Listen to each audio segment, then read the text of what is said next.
Welcome to This Week in East Brunswick. In this program, we'll show you what fire prevention means in East Brunswick through a visit to the Fire Prevention Week celebration. Election Day is coming closer and we'll give you a sneak preview of the two candidates running for Township Council. Stuart Davis spoke to the author of The Great Cover-Up, a book about condoms written out of concern over AIDS and other sexually transmitted diseases. These stories and more coming up on This Week in East Brunswick, including some first graders and their first visit to the East Brunswick Public Library, and information about the public school system with Amy Fisher. But first, here's a preview of next week's schedule on Channel 8. Monday morning at 10 o'clock, learn about skin wellness and exercise with Lenore Kulik on Look Great, Feel Great. And at 10:30, Stories from the Library features special Halloween tales. On Tuesday evening, two authors, Dr. Joy Brown and Ann Hood, discuss their new books on In Print. That's at 7 o'clock, and at 7:30, John Megliaro and his guest, Dom Forker, recall the Men of Autumn, the 1949 New York Yankees on Sports Talk. It's a Woman's World is the theme of For Art's Sake this month. Dolly Vasta and her guest, Elizabeth Hodes, are featured at 7:30 on Wednesday evening. At 8, the Arts profiles the co-directors of a media arts organization called Media Mix. Thursdays include our regular slots for This Week in East Brunswick at 7 and 8, and at 7:30, Sandy Landman tours a $1 million home on EB People. At 8:30, council candidates Russ Walker and Rich Walling are interviewed by Ken Shalhoub in our annual Candidates Profiles. And Saturday's schedule begins at 9:30 in the morning and includes repeats of the week's programs. Ken Shalhoub spoke with Rich Walling, candidate for town council. Rich, what are your reasons for running for public office? Well, having grown up in East Brunswick, when I was a youngster, we had about 20,000 people. In 1960, our town population was just over 18,000. And as I grew up in town and all the development that occurred, a lot of changes have occurred in East Brunswick, particularly in the last 4 or 5 years with the great growth of the entire region with not only new residential construction, but particularly the townhouse and condominium construction that has been the hallmark of recent growth, not only in our area, but really throughout the eastern United States. There are a lot of challenges that are the result of all of this growth.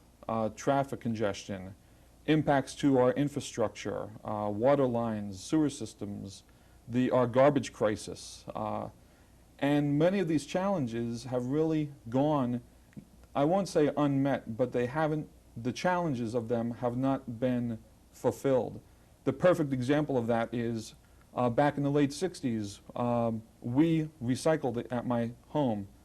Recycling is something that we should have been doing for at least the last 10 years or so. We have not been. And one result, of course, has been the garbage crisis. Politicians are very fearful for taking stands on positions that might seem unpopular and not pushing forward for what they would consider the best purposes of government, solving problems such as that. And I believe in proactive government. I believe in government serves the people, not just the interests of politicians. And that is the precept that I bring to my community service. Ken also profiled incumbent candidate Russ Walker. Well, as an incumbent, what are your reasons for running again? It must be a tough position to hold down. Well, it is, and it's time-consuming, but I love it. And I wouldn't be doing it again if I didn't. And I think that I can make more contributions to the youth of our community, the environment, the traffic problems on Highway 18, which I've been instrumental in getting research done by the DOT. And before this winter, they're supposed to install computerized traffic signals that will regulate the flow of traffic on Highway 18, which I'm sure would move the traffic through East Brunswick safer and faster than some other plans that I've heard of that to me, they may be being reviewed by other agencies, but I see no way, after being in the insurance field for so many years, that it would be a safe drive for anybody doing that. Mm-hmm. Well, specifically, why do you think at this point in the 80s and going into the 90s, why you think that you're the best candidate for the position? Well, I have a wealth of experience that a young person does not have in government and the affairs of the township. Well, I wasn't born in the town. I adopted this town, and I think the town has adopted me. Living proof, or proof of that, is that I've been elected to the Board of Education 5 times, and no one has ever had more votes running for a Board of Education in one election than I have. So I feel that I have a good following, and everyone knows I'm for the youth of the town, and what I have done, nobody's been able to criticize, except maybe missing a few meetings here and there. At the council meeting this week, the council voted unanimously to appoint John Cross, retired veteran of the Newark Police Department, as the township's new Director of Public Safety. Replacing former Director Joseph Farrar, who recently passed away, council members at a special action meeting Monday night agreed that Mr. Cross was the best man for the job. I think it's important to know some of the process that goes in selecting someone for this caliber position. Going back to, I guess it was November, December, when I was elected last year, going through the process of reviewing staff, knowing that I was going to appoint the new Director of Public Safety, the first thing I did was contact Director Farrar, Inspector Farrar at the time, and he, because of illness, took himself out of the running. Then I interviewed approximately 24 people, saw resumes all over the state and some out of state. And one of the interesting parts is I interviewed someone who was from the Newark Police Department, not Mr. Cross. And his claim to fame, and one of the things on his resume in 2 or 3 spots, was that he had the distinction and honor of working for John Cross. So of course, being the type of person I am, I said, well, if John Cross is the best Newark has to offer, and knowing East Brunswick wants the best, and I wanted the best, I had someone contact John Cross and see if he was interested. Further delight was that John Cross met all the requirements that I felt were important for the job. 2 of which, his 2 greatest loves are certainly his family, and secondly, police work. Hopefully third will be East Brunswick. In interviewing John, he had the background that I was looking for. Another cop's cop, someone who started in a patrol car, worked his way up to sergeant, lieutenant, captain, inspector, deputy chief of a large department, covering all the disciplines in a police department. And I think East Brunswick should be quite proud, and I am, to put his name in nomination tonight. And hopefully you'll affirm it as the next Director of Public Safety. Mr. Cross will begin his position in November, following his retirement 18 months ago from a 30-year career with the Newark Police Department. He was selected from approximately 20 other candidates and is said to have the admiration of many of his former colleagues. Cross will be earning an annual salary of $70,000. And East Brunswick police officers may be cruising township roads on motorcycles sometime in the future. The council is considering a bid to purchase a Harley-Davidson motorcycle for the force. The bike will be tested by volunteer officers, some of whom are said to be pretty excited about the acquisition. Mayor Jack Sinagra noted that motorcycles would allow for added mobility, particularly during congested rush hour traffic.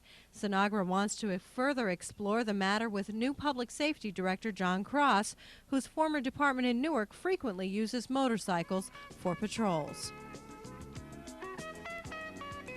Fire Prevention Week came to a close this weekend and was recognized by volunteer firefighters from the East Brunswick, Old Bridge, and Brookview fire companies, as well as local residents.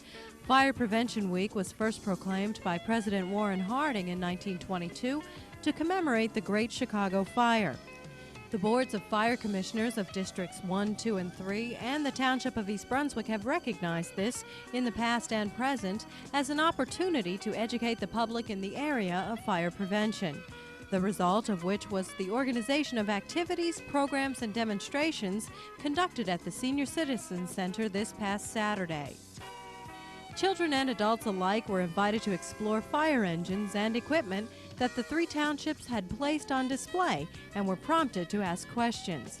East Brunswick showed off many engines from their department, including old 802, the first truck ever utilized by the township, and engine 806, the most recent inception to the department's proud line of vehicles. Firefighters gave a demonstration on the technique of rappelling, as well as prevention and extinguishing instructions of flammable chemical substances found in our homes.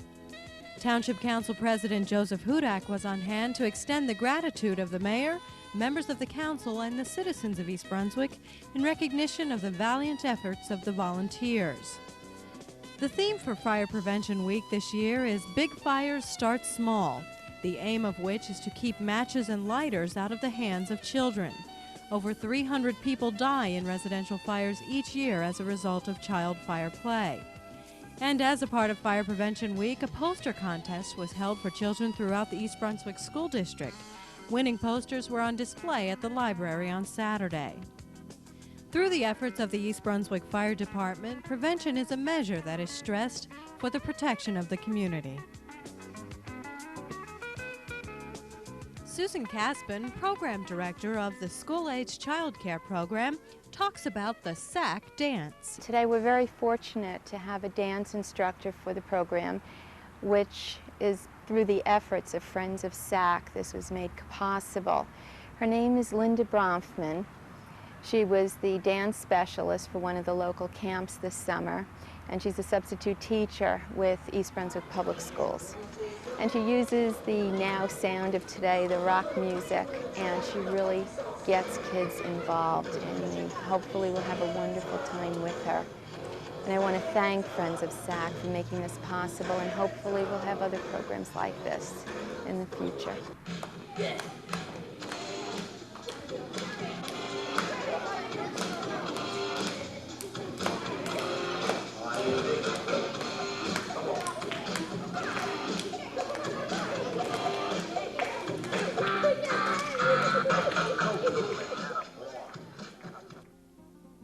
Monday morning's mist did little to dampen the enthusiasm of first graders visiting the library, many for the first time. This group from Lawrence Brooks School came to see a puppet show featuring Winnie the Pooh. The show and the orientation to the library was provided by East Brunswick children's librarians. Every year, all first grade classes in the township are invited to the library for an introduction to library services and an opportunity to select their own books. Also at the library, local calligraphers Linda Lanza and Al Zanetti hope that those who see the library's October exhibit find professional calligraphy to be a whole lot more than just fine writing. Lettering as art is on display at the library's showcases and on the walls. Both artists are passionate about their work. They believe the abstract symbols that comprise the alphabet can be presented in calligraphy, not only for their visual beauty and graphic interest, but for transmitting thought and emotion as well. Bookmarks relating to the calligraphy exhibit and recommended reading lists for further exploration of the subject are available to patrons. When in doubt, check it out. Don't use trust, don't use trust. Give a cheer for the drug-free year. Don't use trust, don't use trust, don't drink and drive. Stay alive, stay on track, don't use crack. Don't be a klutz and don't spend your bucks on drugs. Don't use drugs. Hi, I'm Amy Fisher, and I'm the Director of Community Relations for the school system. Today I'm at Frost School with Dolores Susik, the school nurse. Hi, Dolores. Hi. Tell us what's happening here today. Well, the fifth grade students are very busy being very creative doing television commercials to make other kids aware of the dangers of drugs and to try to put a little peer pressure on the other kids not to start experimenting. And basically the drugs we're talking about are nicotine and alcohol at this particular age level. And October is a special month in regard to drugs? Yes, it's Drug Awareness Month, and this week focuses in mainly on the schools, which is why we chose to do it this week. Don't use drugs. 7, 8, stay straight. I don't need these drugs to have fun. Guys, can I play with you? Sure. 1, 2, drugs are bad for you. 3, 4, drop them on the floor. 5, 6, pick up sticks. 7, 8, stay straight. 9, 10, never use drugs again. October is drug-free school month. Remember. Hi, I'm Stuart Davis for This Week in East Brunswick, and today I'm speaking with Victor Goodman about a book he co-authored with Susan Zement, and it's a humorous book on a very serious topic called The Great Cover-Up, a Condom Compendium. Victor, you spent a year of your life, along with Susan Zement, your co-author, writing about condoms. What motivated you to do this? Well, the topic of AIDS is in the news so much, and people were discussing it, but there seemed to be a lack of participation of using condoms. People are just nervous about bringing up the subject when it comes down to it. They tend to get tongue-tied on the subject, or embarrassed, or think the other person is going to think they're accusing them of having a disease or something. And the book is meant as a conversation starter to get people talking about the subject, to get them, it's a humorous approach to get them to laugh about it and to be able to joke about it. And there's different methods in there to bring up the subject with somebody. Right. And that's basically the purpose. I read through the book. It's a very easy to read book. And it's fun to go through.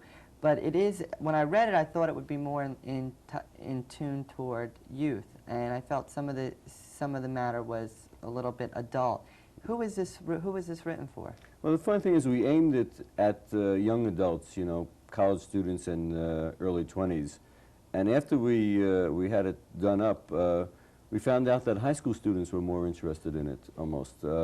Mothers were buying it for their kids in late high school years, seniors and juniors. And we were even told that 1 or 2 kids brought it to parties and were actually reading things from it. So we were surprised that it is that young, that the interest is that young, and probably needed in teenagers. Right. Now, you broke it up into different areas, and I found the beginning you had the history of condoms, and it goes, condoms, the actual use and making of it goes back a long time. Could you talk a little bit about that? Yeah, well, coverings were used for a host of reasons besides birth control or even disease prevention. They were used for, the Egyptians used them in different colors before they wore clothes as a sign of rank. So yellow would stand for one rank and red another rank, and they used it as protection against mosquito bites and sometimes just as a decoration, like people wear earrings. Now, but the majority of the book is geared toward making the topic of using condom use easier to bring up in intimate situations. Now, could you talk a little bit more about that? What was the purpose of that? Did you feel there was a need for that? I definitely feel there's a need. Talking with people, and especially young people, they say that when they get down to, taking their clothes off, they're so nervous about the first time and, their looks and everything, that the least thing they feel is they want to bring up an added problem, as they see it as a problem. And I also think that when you're young, you don't have a feeling of death. And a lot of college students haven't met that many people who have AIDS yet. Mm-hmm. The statistics show that there's actually a small number of teenagers, but 20% of all people who have AIDS break out in their 20s, and with a 6-year incubation period, or give or take. Mm-hmm. Basically, most people caught it in their teens. Right. And I think that's something that has to be brought out. It's not, they find that people, until they know people with AIDS, aren't really nervous about it. They think it's going to happen to someone else, as in any fatality situation. Right. Now, when you're faced with perhaps a life-saving or life-threatening issue, and the issue of condoms has been so taboo. It's been kept off the networks. They had a brief affair getting it on. Linda Ellerby is quoted in your book as saying, until women are running the networks or a network executive dies of AIDS or gets AIDS, We won't see commercials. How have you been getting your book out to the public with these kind of taboo feelings on the subject? Well, it's come at a time when there's a lot of news items at it, and I think mostly the health organizations and libraries are buying it. I think they see that it's a way to get information out, and it's a way that teenagers accept it because it is humorous, and it gets them talking. Networks are very leery about putting on condom ads. In fact, the only condom ads on network TV now are public service ads, and it's slowly becoming more acceptable. Right. Now, your book is very careful to say that condoms is not a foolproof way to prevent AIDS. The only foolproof way is either abstinence or strictly safe sex, not exchanging, where Right. no fluids would be exchanged. Nothing is 100%, but you know, door locks aren't 100%, but you put them on because it slows people down and it gives you some advantage over an open door. And that's basically what it is. What are some of the other advantages? I mean, the use of condoms has always been, in my mind, primarily birth control. What are some of the other uses? Well, it'll save you it'll protect you from a lot of diseases because there is no exchange of body fluid. It has an advantage for, you know, people who have premature ejaculation because it actually slows them down, acts as a tourniquet. Some people feel it's an advantage in having sex, really. Right. Now, this recent New York Times article in Sunday talked about the growing number of teenagers with AIDS and sexually transmitted diseases, and they were talking about one in six students being sexually active, and out of the number of people who were sexually active, it was like 1 of 6 come down with an STD, sexually transmitted disease, and that 1 of 4 females that are sexually active have had sex with more than 4 partners in the teenage population. So, you know, these statistics certainly support your claim that teenagers should be. I think that a lot of people that the heterosexual community hasn't been hit that heavy as people predicted. It's gone from homosexuals to drug users to the ghetto.